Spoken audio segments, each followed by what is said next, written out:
Chers amis, bien-aimés frères et sœurs en Christ, c'est frère Franck qui vous salue depuis le Centre missionnaire international de Krefeld en Allemagne. C'est mon privilège de parler avec vous du Seigneur Jésus-Christ, du salut, du retour de notre Seigneur et aussi de l'accomplissement des prophéties bibliques dans notre temps. Pour nous, c'est tellement important de retourner aux Écritures et c'est comme ça que nous appelons ce ministère d'enseignement apostolique et prophétique de la Bible, en prenant l'Ancien et le Nouveau Testament ensemble et continuant jusqu'aux 4 évangiles, au livre des Actes, et en continuant avec toutes les épîtres écrites aux églises et aux individus, et puis en terminant aux 22 chapitres d'Apocalypse, en montrant l'harmonie de la parole de Dieu. Bien-aimés, c'est tellement important de connaître la parole de Dieu, de connaître Dieu personnellement et d'éviter toute interprétation, mais retourner aux enseignements originaux des Saintes Écritures. Nous vivons dans un temps très spécial. C'est en fait la fin du temps de la fin. Et en regardant un peu partout, spécialement en Europe, nous voyons la montée de l'ancien empire romain. Puis nous voyons le peuple d'Israël rassemblé dans leur pays de plus de 150 pays. Bien-aimés, le Seigneur a fait quelques déclarations en rapport au temps de la fin, spécialement dans Matthieu au chapitre 24, dans Marc chapitre 13, dans Luc au chapitre 21. Il a aussi mentionné son peuple, son alliance, Israël, son peuple avec qui il a fait une alliance. Il a mentionné son peuple en symbole d'un figuier, et quand nous verrons le figuier avec ses branches devenir tendres et ses feuilles pousser, que ce sera le temps, et même que cette génération ne passera pas jusqu'à ce que ces choses soient arrivées. Et puis, d'un point très spécial pour moi, un point très spécial pour moi, que chaque chose doit nous être révélée par le Saint-Esprit. Sans révélation, vous ne pouvez même pas marcher un seul pas, faire un seul pas. Vous ne pouvez même pas suivre Christ.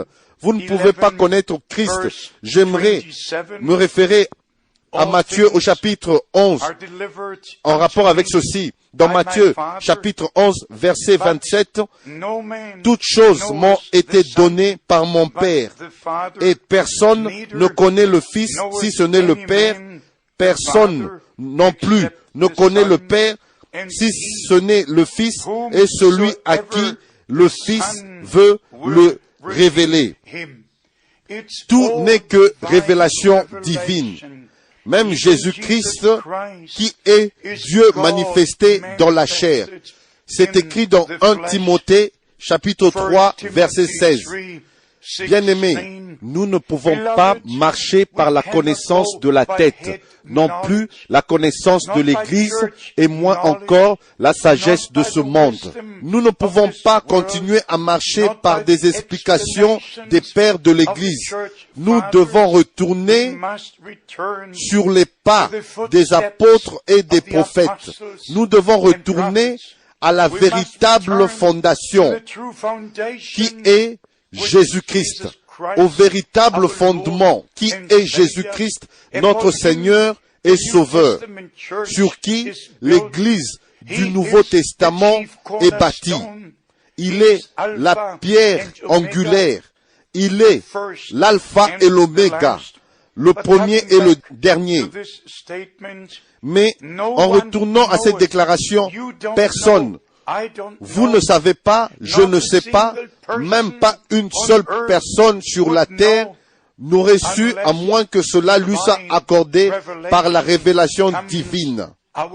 Et puis, dans Matthieu, au chapitre 16, la déclaration, le chapitre bien connu, il est dit ici, notre Seigneur en parlant, au verset 17, « La chair et le sang ne te l'ont point révélé, mais c'est mon Père qui est dans les cieux. » Qu'est-ce que c'était? C'était une révélation divine. Révélation divine. Comme je l'ai dit, Jésus-Christ est la révélation personnelle de Dieu dans une forme humaine. Il est le seul qui pouvait dire, celui qui m'a vu a vu le Père. Certains font la comparaison entre le Seigneur, entre ce que le Seigneur a dit, en prenant un homme, un mari et sa femme. Mais si vous voyez le mari, vous ne voyez pas l'épouse. Et si vous voyez la femme, vous ne voyez pas le mari. Mais notre Seigneur dit, celui qui m'a vu, Jean chapitre 14, a vu le Père. Bien-aimé, je dois faire quelques déclarations en rapport avec les véritables enseignements sur Dieu, sur le baptême d'eau, sur le souper du Seigneur, le repas du Seigneur. Nous nous sommes tous égarés dans tous ces enseignements. La Bible n'a pas été utilisée du tout pour ces sujets, elle a été mal utilisée. Les gens se sont décorés avec des écritures en se recouvrant avec leurs propres enseignements, leur propre voix, et le temps est arrivé pour chacun de connaître la parole de Dieu dans sa forme originale. C'est ce que nous devons croire. La parole de Dieu demeure éternellement. Pour vous donner un exemple de ce que j'essaye de vous dire et de faire ressortir, c'est ceci. Si vous regardez un peu récemment, maintenant, nous faisons face à la réalité ici en Europe, l'ancien empire romain tel que ça a été prédit dans le livre de Daniel au chapitre 2 et aussi traité dans le livre d'Apocalypse au chapitre 13 à partir du verset 1, la montée et 500 millions sont unis ici en Europe, l'ancien empire romain. Bien-aimés, nous devons comprendre, et même si dans les endroits les plus éloignés de la terre, disons dans la Nouvelle-Zélande, en Australie, si vous êtes en Russie ou dans des pays de l'Afrique, bien-aimés, nous devons avoir un regard aux choses qui ont été prédites et prophétisées dans les Saintes Écritures qui s'accomplissent maintenant à la fin du temps. Aujourd'hui, nous pouvons voyager de l'Allemagne en Espagne, à l'Italie. Nous pouvons voyager en Grèce. Nous pouvons aller partout. Nous n'avons plus besoin d'un passeport, même pas de carte d'identité. Nous pouvons simplement voyager. Nous pouvons simplement voyager. Et tous utilisent la même monnaie, l'euro. Bien aimé, si nous regardons dans les prophéties bibliques, nous pouvons dire que maintenant l'écriture est en train de s'accomplir. Et puis, si nous allons à Jérusalem, nous devons aussi comprendre que Dieu a ramené son peuple de toutes les nations où ils ont été dispersés, éparpillés, et en même temps, le voile de Moïse est toujours sur leur visage. Si vous regardez à cette image, à cette photo, juste près de Eilat, à la mer Rouge, juste avant que vous traversiez de l'Égypte en Israël. Il y a eu 3 jours où ils ont dansé. Ils ont dansé autour d'un veau d'or. Et même la presse a critiqué cela. 420 hôtels, 420 chambres d'hôtel ont été spécialement réservées pour cette grande célébration. Et cela se passe en Israël, à la mer Rouge, juste à côté de la mer Rouge, juste là où Moïse les a conduit les enfants d'Israël dans la terre promise. Et juste en dépassant la mer Rouge, qu'est-ce que c'est? Même les Israélites ne comprennent pas encore le plan du salut. Leur temps viendra quand notre temps à nous sera passé, conformément au livre des Actes, au chapitre 15, à partir du verset 13, et aussi conformément au livre des Romains, au chapitre 11, à partir du verset 25. Le temps pour Israël arrive. Et puis, pas seulement ceci, mais encore une autre photo qui est montrée dans les nouvelles et dans les journaux. Un homme qui est né comme un juif en Algérie est maintenant la personnalité la plus élevée de l'Église catholique romaine, l'évêque de Jérusalem, à Jérusalem. Et imaginez ce qui va se passer.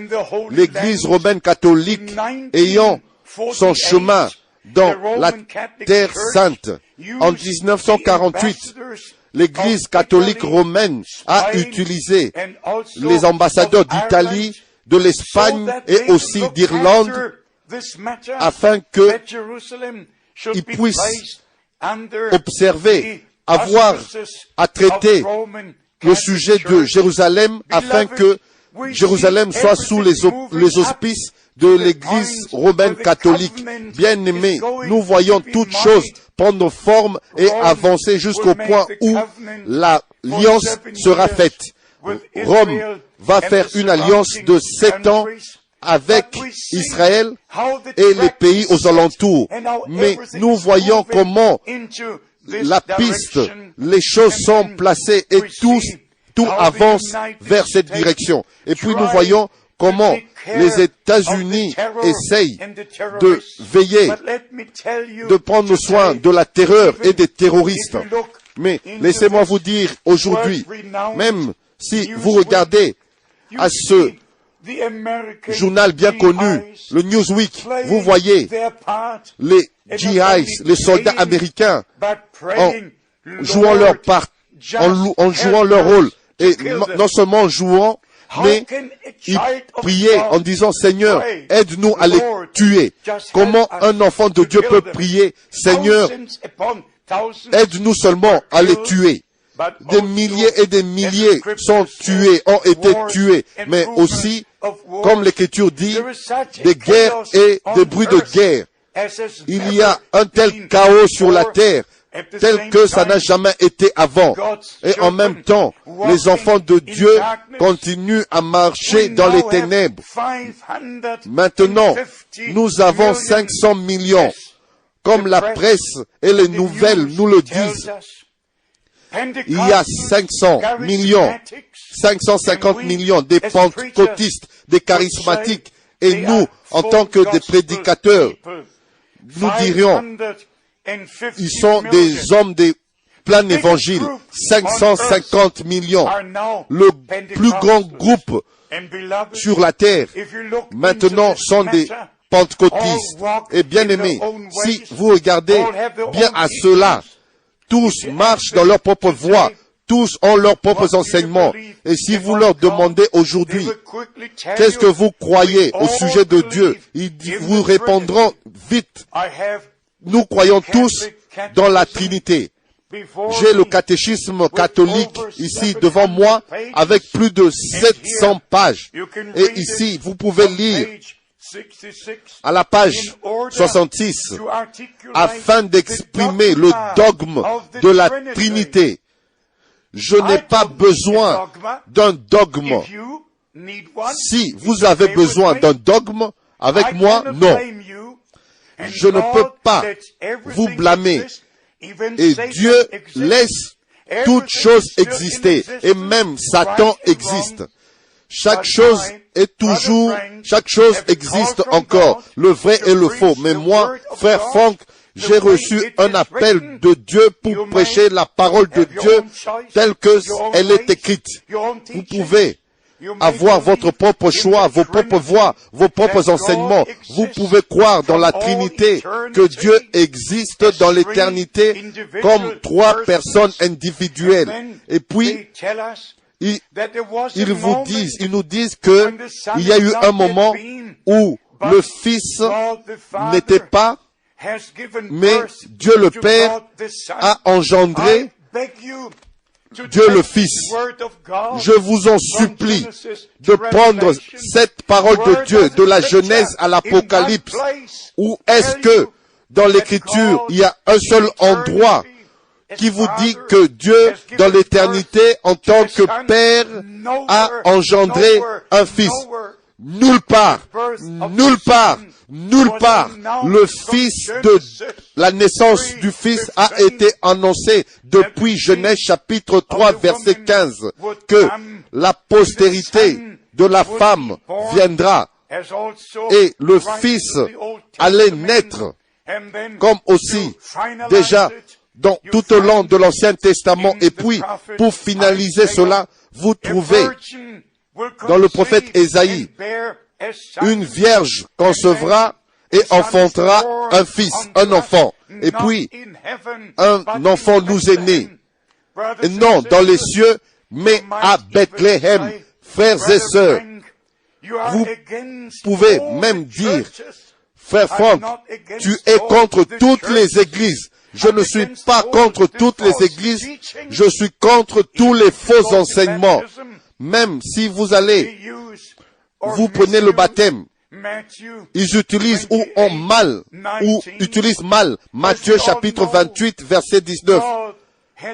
Comme nous savons tous, Dieu s'est révélé lui-même pour l'objectif, pour nous racheter, pour nous ramener dans notre relation originelle en tant que fils et filles de Dieu envers lui-même.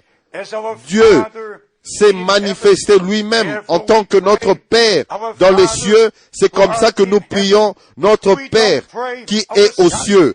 Nous ne prions pas notre Fils qui est aux cieux ou notre Saint-Esprit qui est aux cieux. Il n'y a pas une telle prière dans les Saintes Écritures. C'est dans les églises, mais non dans l'église du Dieu vivant. Bien-aimés, je dois mentionner ces choses. J'aurais pu marcher avec tous les charismatiques, vous duper et vous séduire. Mais je ne peux pas, je ne dois pas. Je veux passer l'éternité, je veux passer l'éternité avec vous. Et c'est comme ça que vous devez connaître la vérité. Je sais, ce n'est pas pour faire des amis en prêchant la vérité, mais seulement la vérité vous affranchira de toutes les légendes, de toutes les interprétations, de tous les faux enseignements. Nous devons retourner aux enseignements originaux et aux pratiques originales de la parole de Dieu, comme nous trouvons cela au commencement du Nouveau Testament. Nous ne pouvons pas retourner au concile, nous ne pouvons pas retourner à Athanase ou à Hieronymus, nous ne pouvons pas retourner au Père de l'Église. Nous devons retourner aux apôtres, à Pierre, à Jean, à Jacques, à Paul. Nous devons retourner au livre des Actes, parce que c'est quand Dieu et où Dieu a établi l'Église du Nouveau Testament au jour de la Pentecôte. C'était le jour le plus important de l'Église du Nouveau Testament. Sur la croix du Calvaire, notre Seigneur et Sauveur a payé le prix.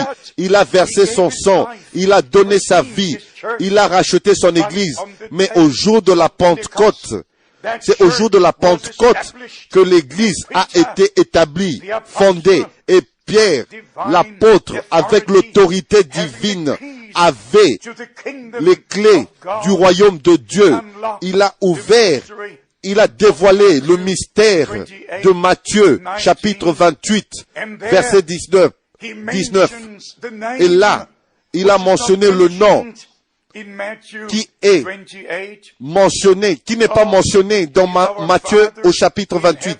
Dieu, en tant que, est notre Père dans les cieux. Il s'est manifesté lui-même dans son seul Fils, engendré, notre Seigneur et Sauveur ici sur la terre. Et il se manifeste dans sa puissance, dans son pouvoir, dans sa puissance par le Saint-Esprit. Dieu au-dessus de nous, le même Dieu avec nous, le même Dieu en nous. Trois manifestations différentes pour un seul grand objectif. Et bien-aimé, si vous lisez lentement Matthieu, chapitre 28, verset 19, notre Seigneur dit, baptisez-les dans le nom. Qu'est-ce que le nom qui est au-dessus de tout nom? Qu'est-ce que le nom pour notre salut? Dans quel nom Dieu nous rachète, nous a rachetés? Dans quel nom Dieu nous guérit et nous sauve? Dans quel nom? Quel nom? Toute chose, tout ce que nous devons faire, nous devons le faire dans le nom du Seigneur Jésus-Christ. Et chaque baptême de ceux qui ont cru, de ceux qui croient en Jésus-Christ comme leur sauveur personnel, en croyant dans le sang qui a été versé sur la croix du Calvaire, nous sommes justifiés par la foi, en croyant à ce que Dieu a fait, parce que Dieu était en Christ, réconciliant le monde avec lui-même. Et c'est comme ça que l'apôtre Pierre, qui a prêché le premier sermon, et pour moi, cela est valide pour tout le temps, jusque dans l'éternité, parce que c'était Dieu qui parlait au travers de l'apôtre. Repentez-vous et que chacun de vous soit baptisé dans le nom de Jésus-Christ. Ce n'est pas une contradiction avec Matthieu, chapitre 28. C'est juste par la révélation que l'apôtre Pierre et tous les autres apôtres, même Philippe en Samarie, conformément à Actes au chapitre 8, a baptisé dans le nom du Seigneur Jésus-Christ. Et Pierre encore dans Actes au chapitre 10 et encore l'apôtre Paul dans Actes au chapitre 19. Tous les apôtres ont baptisé tous ceux qui ont cru au Seigneur comme leur sauveur personnel, dans le nom du Seigneur Jésus-Christ. Bien-aimés, vous pouvez dire, est-ce si important? Ce n'est pas seulement important, c'est un devoir divin, parce que Dieu, dans notre temps, a envoyé un homme et lui a dit, un homme qui s'appelait William Branham, et je ne suis pas honteux de dire cela, et il lui a dit, comme Jean-Baptiste a été envoyé comme précurseur lors de la première venue de Christ, le message qui t'a été donné précédera la seconde venue de Christ. Le message est, vous mon peuple, sortez du milieu d'eux, soyez séparés, ne touchez à rien d'impur, soyez alignés avec la parole de Dieu, retournez au Seigneur et retournez à la croyance et à la pratique de la Bible. C'est frère Franck. Et je crois, j'ai confiance, c'est le Seigneur qui a parlé au travers de frère Franck. Je n'ai pas mes propres enseignements, mes propres points de vue.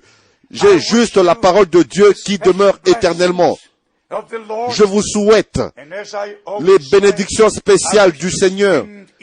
Et comme je le dis toujours, je voudrais passer l'éternité avec vous. C'est comme ça que je dois partager la parole de Dieu avec vous, que vous puissiez comprendre le temps dans lequel nous vivons et aussi les promesses qui ont été donnés à l'épouse de Christ pour être préparés pour le retour de l'époux. Que Dieu vous bénisse et qu'il soit avec vous. Nous aimerions avoir de vos nouvelles dans le saint nom de Jésus. Amen.